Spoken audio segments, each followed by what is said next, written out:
Selama lebih dari 14 abad, jutaan manusia telah menempuh perjalanan menuju satu tempat yang sama, Makkah. Sebagian datang dengan berjalan kaki, sebagian menyeberangi gurun, sebagian mengarungi samudera, dan sebagian lainnya menghabiskan seluruh tabungan hidup mereka demi sampai ke sana. Namun di antara jutaan jamaah itu, ada beberapa nama yang tidak hanya menunaikan ibadah haji, mereka mengubah sejarah. Ada seorang raja yang perjalanan hajinya mengguncang ekonomi dunia. Ada seorang musafir yang berangkat mencari Makkah, lalu menjelajahi hampir seluruh dunia yang dikenal pada zamannya. Ada ulama, ada penjelajah, ada pemimpin, dan ada tokoh-tokoh yang meninggalkan jejak jauh melampaui perjalanan mereka sendiri. Melalui kisah mereka, kita tidak hanya menyaksikan perjalanan menuju Tanah Suci, kita juga menyaksikan lahirnya jaringan perdagangan, penyebaran ilmu pengetahuan, pertemuan peradaban, dan perubahan sejarah dunia. Karena terkadang sebuah perjalanan haji tidak berakhir di Makkah.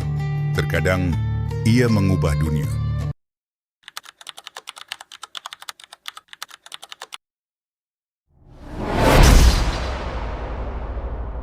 Tahun 325, seorang pemuda berusia sekitar 21 tahun meninggalkan rumahnya di kota Tangier, Maroko. Tujuannya sederhana. Ia ingin menunaikan ibadah haji ke Makkah. Tidak lebih, tidak kurang. Ia tidak tahu bahwa perjalanan itu akan berlangsung hampir 30 tahun. Ia tidak tahu bahwa dirinya akan melintasi Afrika, Timur Tengah, India, Asia Tenggara, hingga Cina. Ia tidak tahu bahwa suatu hari nanti namanya akan dikenang sebagai salah satu pengembara terbesar dalam sejarah manusia. Dia adalah Ibnu Battuta. Dia berasal dari keluarga qadhi, hakim agama. Selama beberapa generasi, keluarganya dikenal sebagai keluarga terpelajar yang mendalami hukum Islam. Karena itu sejak kecil, ia tumbuh di lingkungan pendidikan, belajar fikih, belajar hukum, belajar agama. Kemungkinan besar, ia dipersiapkan untuk mengikuti jejak keluarganya, menjadi qadhi, menjalani kehidupan yang tenang, dan menetap di kampung halamannya. Namun ada sesuatu yang membedakannya, rasa ingin tahu, tentang dunia yang berada di luar cakrawala, tentang kota-kota yang hanya ia dengar dari cerita para pedagang, tentang negeri-negeri yang belum pernah ia lihat, dan tentang Makkah, kota suci yang menjadi impian jutaan muslim. Dalam kitab yang kelak dikenal sebagai Rihlah, ia menulis sebuah kalimat yang kemudian menjadi sangat terkenal. Aku meninggalkan kampung halamanku seperti burung meninggalkan sarangnya. Kalimat itu terdengar sederhana. Namun bagi masyarakat abad pertengahan, maknanya sangat dalam. Karena berangkat haji saat itu berarti menerima kemungkinan bahwa seseorang tidak akan pernah kembali. Banyak jamaah wafat di perjalanan karena penyakit, kelaparan, perampok, atau bencana alam. Tidak ada jaminan keselamatan, tidak ada layanan darurat, tidak ada kepastian, hanya keyakinan dan keberanian. Pada hari itu, Ibnu Battuta mengira dirinya sedang meninggalkan rumah untuk mencari Makkah. Ia belum menyadari bahwa langkah pertamanya itu akan membawanya menemukan sesuatu yang jauh lebih besar, dunia. Dan semakin jauh ia berjalan, semakin ia menyadari bahwa dunia Islam memiliki sesuatu yang luar biasa.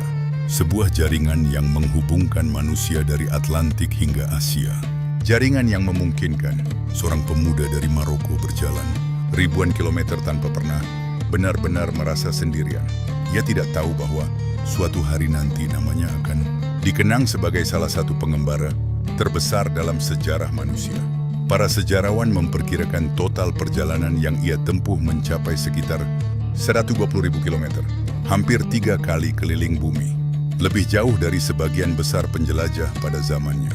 Bahkan Marco Polo yang terkenal itu pun kalah jauh dibandingkan Battuta. Ada satu pertanyaan yang sering muncul ketika membahas perjalanan Ibnu Battuta. Bagaimana mungkin seorang pemuda dari Maroko dapat melakukan perjalanan melintasi ribuan kilometer tanpa paspor, tanpa visa, tanpa peta modern, bahkan tanpa mengetahui secara pasti apa yang menunggunya di depan? Untuk memahami jawabannya, kita harus melupakan cara pandang modern terhadap dunia. Karena pada abad ke-14, Batas-batas negara yang kita kenal hari ini belum ada. Sebagian besar wilayah yang dikunjungi, Ibnu Battuta berada dalam sebuah jaringan peradaban yang jauh lebih luas. Peradaban Islam. Dari pantai Atlantik di Maroko, hingga pelabuhan-pelabuhan di Asia Tenggara, terdapat sesuatu yang menghubungkan jutaan manusia. Bukan internet, bukan satelit, bukan teknologi, melainkan agama, bahasa, ilmu pengetahuan, dan ibadah haji. Jika internet menghubungkan dunia hari ini, maka jaringan ulama dan jamaah haji menghubungkan dunia Islam abad ke-14. Dan Ibnu Battuta sedang berjalan di dalam jaringan itu. Kemanapun ia pergi, Ibnu Battuta hampir selalu menemukan sesuatu yang familiar. Masjid, madrasah, majelis ilmu, para ulama. Seorang ulama di satu kota sering mengenal ulama di kota lain. Surat rekomendasi dapat membuka pintu yang sebelumnya tertutup. Seorang musafir yang membawa nama guru yang dihormati sering diterima sebagai tamu, sering mendapat tempat tinggal, bahkan kadang memperoleh pekerjaan. Inilah yang memungkinkan seorang pemuda dari Maroko bergerak ribuan kilometer melintasi dunia yang asing. Di setiap kota, ia menemukan orang-orang yang berbicara bahasa ilmu yang sama. Bahasa Arab. Hari ini kita mengirim informasi melalui internet. 7 abad lalu, informasi bergerak melalui manusia, melalui pedagang, melalui ulama, melalui musafir, dan melalui jamaah haji. Perjalanan jauh membutuhkan lebih dari sekadar keberanian. Ia membutuhkan dukungan, dan dunia Islam abad pertengahan memiliki sistem yang luar biasa untuk itu. Wakaf.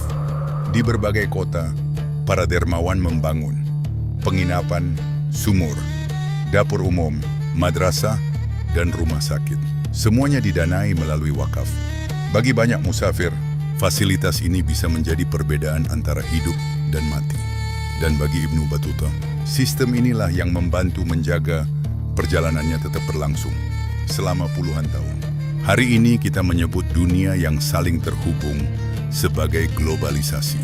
Tetapi ketika Ibnu Battuta berjalan melintasi dunia, ia menemukan bahwa bentuk awal globalisasi telah ada berabad-abad sebelumnya.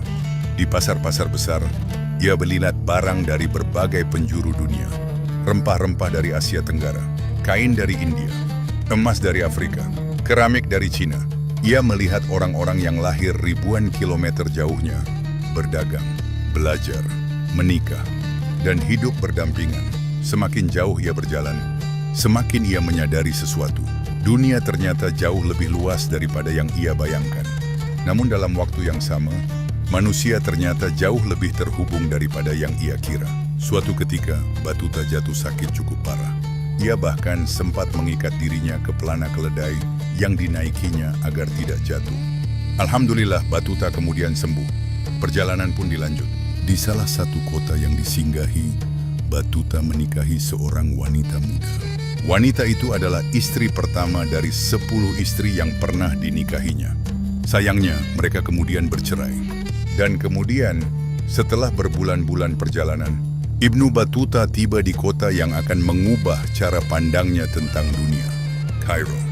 Ketika akhirnya tiba di Mesir, Ibnu Battuta merasa seolah memasuki dunia yang sama sekali baru. Di hadapannya berdiri salah satu kota terbesar di dunia, Kairo.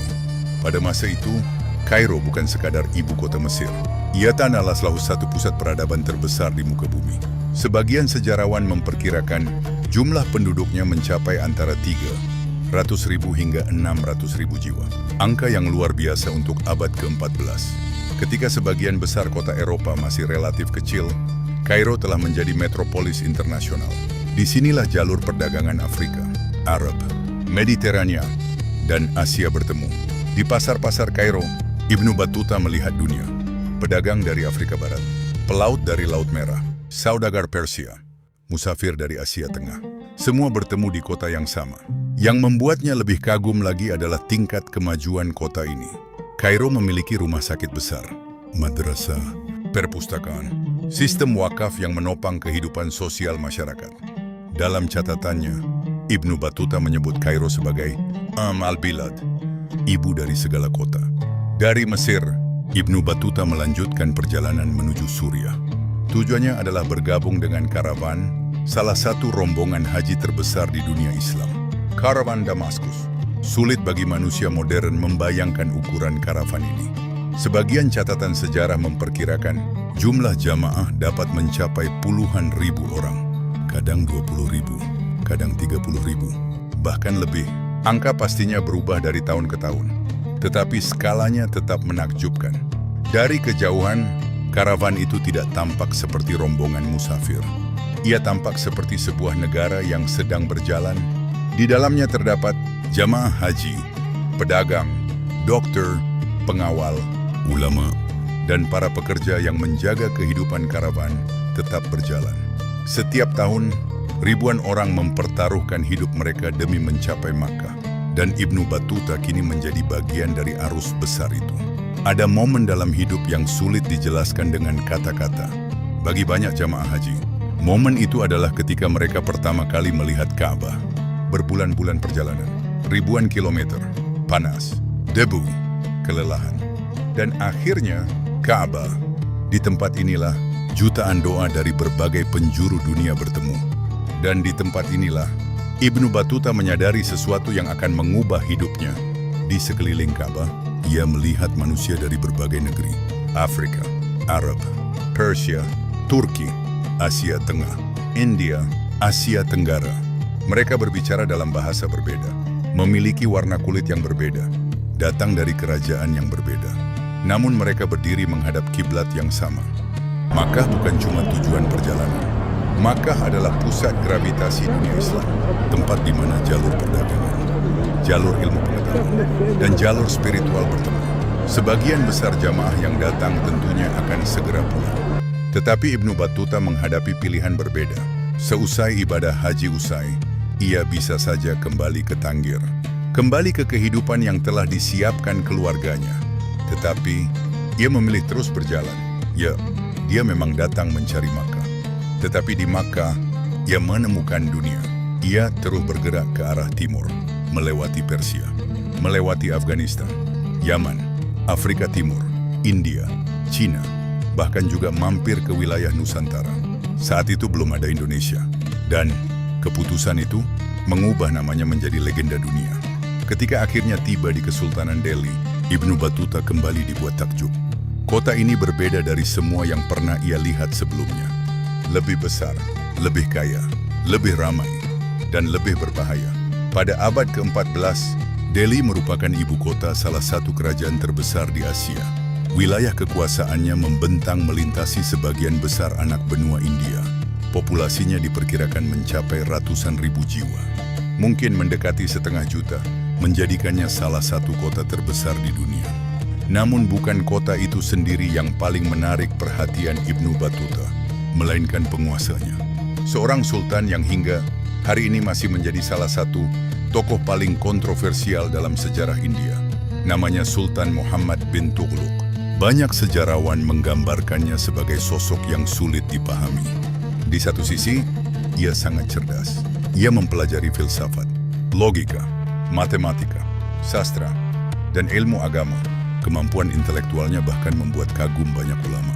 Namun di sisi lain, ia juga terkenal karena keputusan-keputusan yang keras dan seringkali tidak terduga. Hari ini seseorang bisa menerima hadiah besar. Besok orang yang sama bisa kehilangan segalanya. Hidup di bawah kekuasaannya, seperti berjalan di atas jembatan sempit.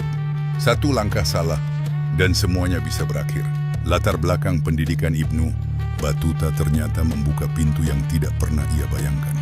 Karena pengetahuannya tentang hukum Islam, ia menarik perhatian sultan. Dan tidak lama kemudian, ia diangkat menjadi qadhi, hakim agama. Jabatan ini sangat bergengsi. Tidak semua orang bisa mendapatkannya. Terlebih lagi bagi seorang asing yang berasal dari Maroko. Untuk pertama kalinya dalam hidupnya, Battuta menikmati kemewahan dalam skala besar. Ia menerima gaji, hadiah, tanah, dan berbagai fasilitas yang membuat hidupnya jauh lebih nyaman dibanding masa-masa awal pengembaraan. Ia pun kembali menikah dengan wanita setempat. Dalam catatan perjalanannya, ia beberapa kali menyebut hadiah-hadiah bernilai besar yang diterimanya. Kadang berupa uang, kadang berupa kuda, kadang berupa budak, kadang berupa properti. Sesuatu yang hampir mustahil ia bayangkan saat meninggalkan Tangier bertahun-tahun sebelumnya. Tetapi semakin dekat seseorang dengan pusat kekuasaan, semakin besar pula bahaya yang mengintainya. Lingkungannya penuh intrik, penuh persaingan, dan penuh ketidakpastian. Singkatnya, tidak ada kota yang memberinya lebih banyak kekayaan daripada Delhi. Tetapi tidak ada juga kota yang memberinya lebih banyak ketakutan dibanding Delhi. Pada suatu titik, hubungannya dengan lingkaran kekuasaan mulai menjadi rumit. Beberapa orang yang dekat dengannya jatuh dari posisi mereka. Kecurigaan berkembang.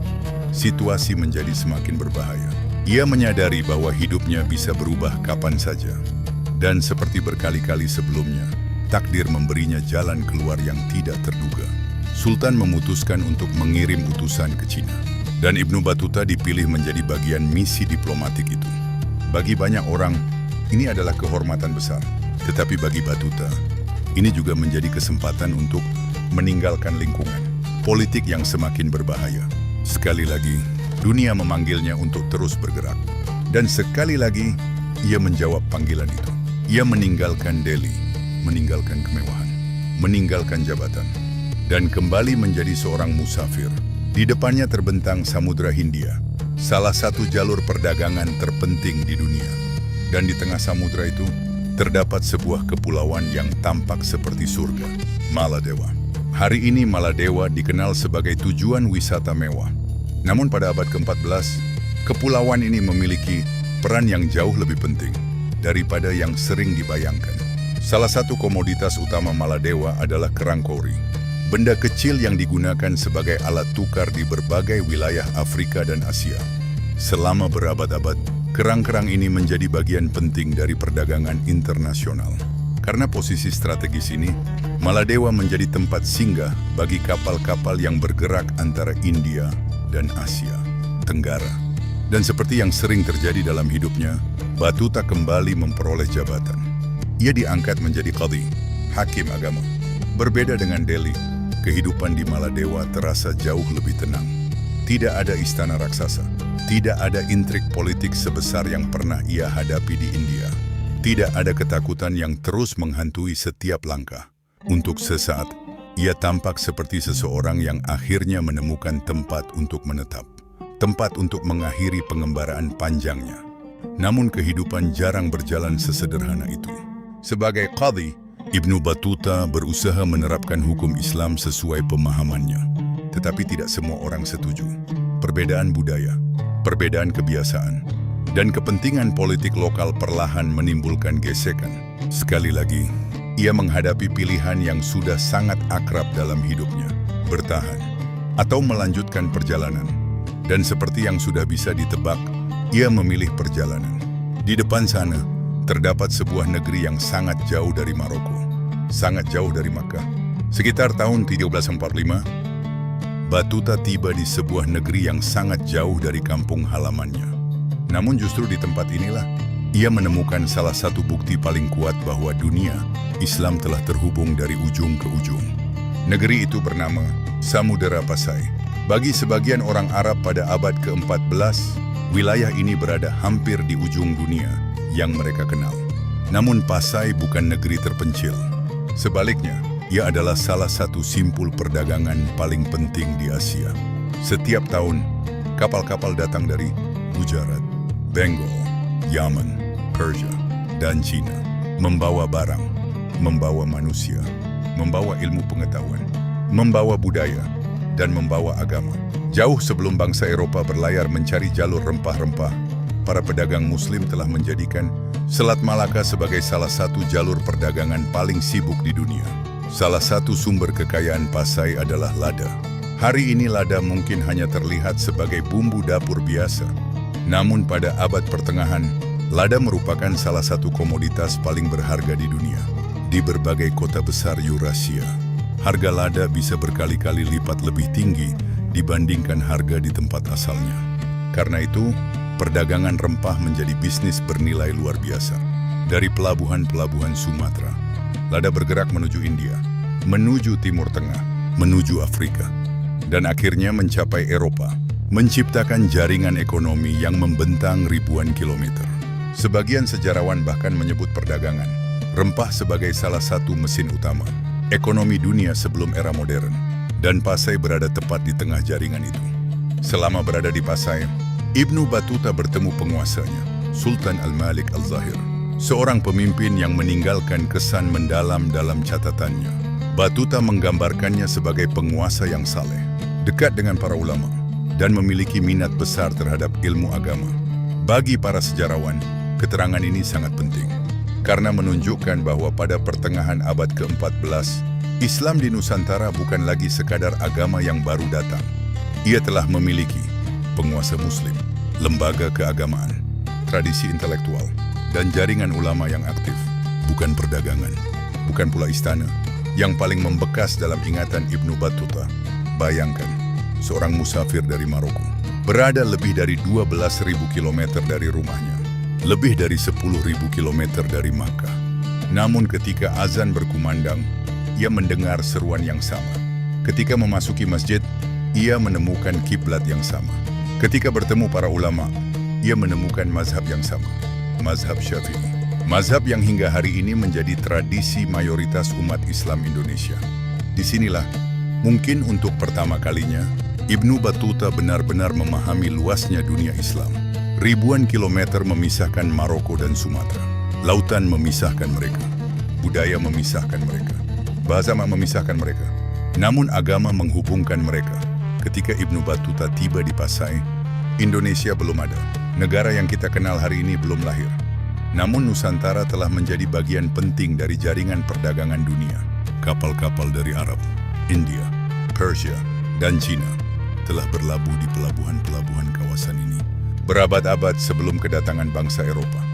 Dan melalui catatan Ibnu Battuta, kita mendapatkan salah satu gambaran paling berharga tentang Nusantara abad ke-14, dilihat langsung oleh seorang saksi mata.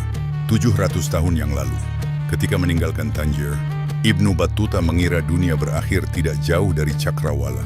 Kini, setelah bertahun-tahun berjalan, ia menyadari sesuatu. Dunia ternyata jauh lebih besar daripada yang pernah ia bayangkan. Namun manusia jauh lebih terhubung daripada yang pernah ia kira.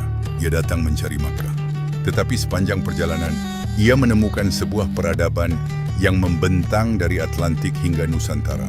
Namun perjalanan Ibnu Battuta belum berakhir. Setelah meninggalkan Pasai, Ibnu Battuta melanjutkan pelayaran menuju Cina, salah satu pusat peradaban terbesar di dunia saat itu. Dalam catatannya, ia menggambarkan kota-kota besar, perdagangan yang maju, dan kapal-kapal raksasa yang membuatnya terkesan. Namun bagian perjalanan ini masih menjadi bahan perdebatan hingga hari ini. Sebagian besar perjalanan Ibnu Battuta dapat diverifikasi dengan cukup baik. Namun kisahnya tentang Cina mengandung sejumlah detail yang masih diperdebatkan para sejarawan. Sebagian percaya ia memang sampai ke Cina. Sebagian lain berpendapat bahwa beberapa bagian mungkin berasal dari cerita para pedagang yang ia temui. Tetapi terlepas dari perdebatan itu, satu hal tidak berubah. Perjalanannya tetap menjadi salah satu pengembaraan terbesar dalam sejarah manusia. Ketika Ibnu Battuta melanjutkan pengembaraannya, dunia sedang menghadapi sesuatu yang jauh lebih besar daripada perjalanan seorang manusia. Sebuah wabah, sejarah mengenalnya sebagai Black Death. Wabah pes yang menyapu Asia, Timur Tengah, Afrika Utara, dan Eropa. Antara tahun 1346 hingga awal 1350-an, wabah ini menjadi salah satu bencana paling mematikan dalam sejarah manusia. Sebagian sejarawan memperkirakan jumlah korban mencapai antara 75 hingga 200 juta jiwa, angka yang sangat besar untuk populasi dunia saat itu. Di beberapa wilayah, sepertiga hingga setengah penduduk meninggal dunia hanya dalam beberapa tahun. Kota-kota kehilangan tenaga kerja, perdagangan terganggu, keluarga tercerai-berai, dan kehidupan berubah selamanya. Ketika Ibnu Battuta kembali ke wilayah barat dunia Islam, ia menemukan sesuatu yang berbeda. Dunia yang pernah ia kenal tidak lagi sama. Untuk pertama kalinya, ia menyaksikan bahwa bahkan peradaban terbesar pun dapat diguncang oleh sesuatu yang tidak terlihat. Hampir 30 tahun telah berlalu sejak hari ketika seorang pemuda meninggalkan Tangier. Kini, ia kembali. 30 tahun sebelumnya, ia pergi sebagai seorang pemuda yang ingin berhaji. Kini, ia pulang sebagai seorang lelaki yang telah melihat dunia. Namun kepulangan seringkali tidak sesederhana yang dibayangkan, karena selama ia pergi, waktu terus berjalan. Sebagian orang yang pernah ia kenal telah meninggal dunia. Sebagian sahabat telah lama tiada. Dan dunia yang ia tinggalkan bertahun-tahun sebelumnya telah berubah. Tetapi perubahan terbesar bukan terjadi pada kotanya. Perubahan terbesar terjadi pada dirinya. 30 tahun sebelumnya, ia meninggalkan rumah seperti burung meninggalkan sarangnya. Kini, burung itu akhirnya kembali. Namun setelah melihat begitu banyak negeri, mustahil baginya menjadi orang yang sama seperti saat ia pergi. Perjalanan bisa berakhir, tetapi cerita dapat hidup jauh lebih lama. Sekembalinya ke Maroko, Ibnu Battuta menarik perhatian Sultan Marinid. Sang Sultan menyadari bahwa pengembaraan yang telah dilakukan musafir ini terlalu berharga untuk dilupakan. Karena itu, kisah perjalanannya mulai dituliskan. Tugas tersebut diberikan kepada seorang ulama dan sastrawan Andalusia bernama Ibn Juzai. Ia mendengarkan, mencatat, dan menyusun kisah-kisah yang diceritakan Ibnu Battuta. Hasilnya adalah sebuah karya yang kemudian dikenal sebagai Rihlah, yang artinya perjalanan. Melalui karya inilah, kita dapat melihat dunia abad ke-14 melalui mata seorang musafir. Kita melihat kota-kota besar, kerajaan, pelabuhan, masjid, perdagangan, dan kehidupan masyarakat dari berbagai benua. Tentu saja, sebagian bagian dari kisahnya masih diperdebatkan, sebagian detail masih terus diteliti. Namun tidak ada keraguan tentang satu hal, tidak ada musafir, Muslim lain yang meninggalkan catatan perjalanan seluas dan sedetail yang ia lakukan. Hari ini, ketika nama para penjelajah besar dunia disebutkan, banyak orang mengenal Marco Polo. Namun lebih sedikit yang menyadari bahwa seorang musafir Muslim dari Maroko menempuh perjalanan yang bahkan lebih jauh. Para sejarawan memperkirakan total perjalanan Ibnu Battuta mencapai sekitar 120.000 kilometer. Hampir 3 kali keliling bumi. Tetapi perjalanan terbesarnya bukanlah melintasi dunia, melainkan melampaui batas-batas yang tak pernah ia bayangkan tentang dunia itu sendiri. Ia menemukan bahwa manusia dapat dipisahkan oleh bahasa, dipisahkan oleh lautan, dipisahkan oleh ribuan kilometer, namun tetap terhubung oleh ilmu, perdagangan, keimanan, dan harapan yang sama. Ia berangkat mencari Makkah, tetapi menemukan dunia.